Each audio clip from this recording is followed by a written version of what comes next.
have noticed this clock in Union Square? Well, it's one of 3 around the world, counting down to the day experts say the worst effects of climate change will become unavoidable, and that day is now less than 5 years away.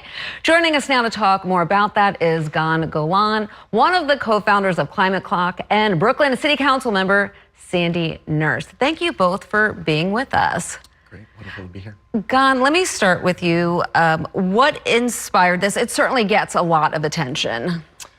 Well, it actually came from a very personal place. My first child was born the same week that this very terrifying report was released by the International Panel on Climate Change that said we only had a few years left. And that was the inspiration. We needed to have our global deadline.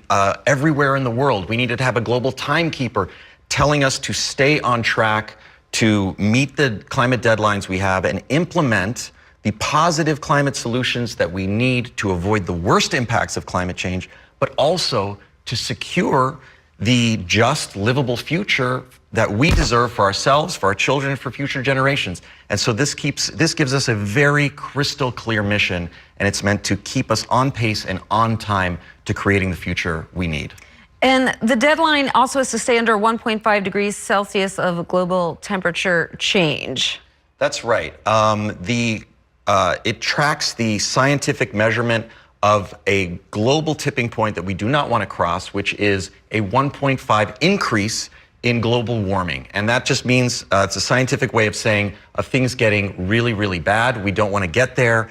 But this just makes it so clear to everyone that we have a lot of work to do in a very short amount of time, but also that we have the solutions. There's a lot of good news, and we're making a lot of progress on multiple fronts. Yeah, well, that's Sandy. I want to ask you about that. You were at today's TikTok event. What things are happening here in the city, and what is making a difference?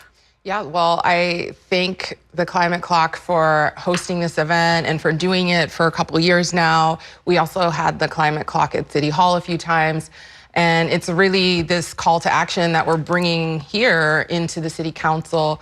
We actually have legislation right now for a public solar across our city buildings, our publicly owned buildings, our public land that has space on it. We want to get 150 megawatts of clean, renewable energy on our public properties before 2030. This is a goal that has already been stated by the administration, but it just hasn't been acted upon. And as the Climate Clock lets us know, we are now at the 4-year mark. We do not have time to waste. We have to act in time. And so our goal is to pass this bill this year. We have 46 sponsors. It's a bipartisan bill. There are people from both parties on this bill, which means that the majority of New Yorkers are in support of getting us on track to a renewable energy plan, a clean, green economy. We have the support of Climate Jobs New York, which is a strong labor coalition, Climate Works for All, which is environmental justice groups, and labor and grassroots groups. So we have the workers, we have a unionized workforce, we have the technology, we have the knowledge. New York City is the best city in the world. We are the largest municipality in the nation. We should be leading this nation on the climate crisis. Yeah. And it's important for people to know it's already here. I mean, we've just had 2 heat waves where everyday New Yorkers are making a choice between paying my rent or turning on the AC and paying a high power bill. And so we are already experiencing these effects now, and we need to take action in time.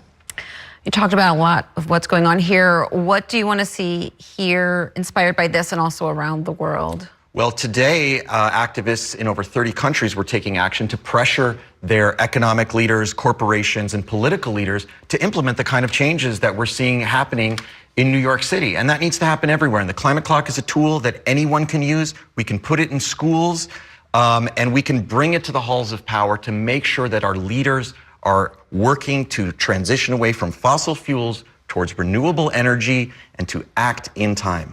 All right.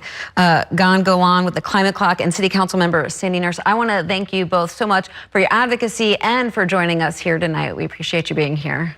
Thank you so much. Thanks for watching our YouTube channel. For more stories in your community, click the subscribe button here. You can also download the Spectrum News app or watch us on TV for the latest information, balanced coverage, weather updates every 10 minutes, and more. We'll see you then.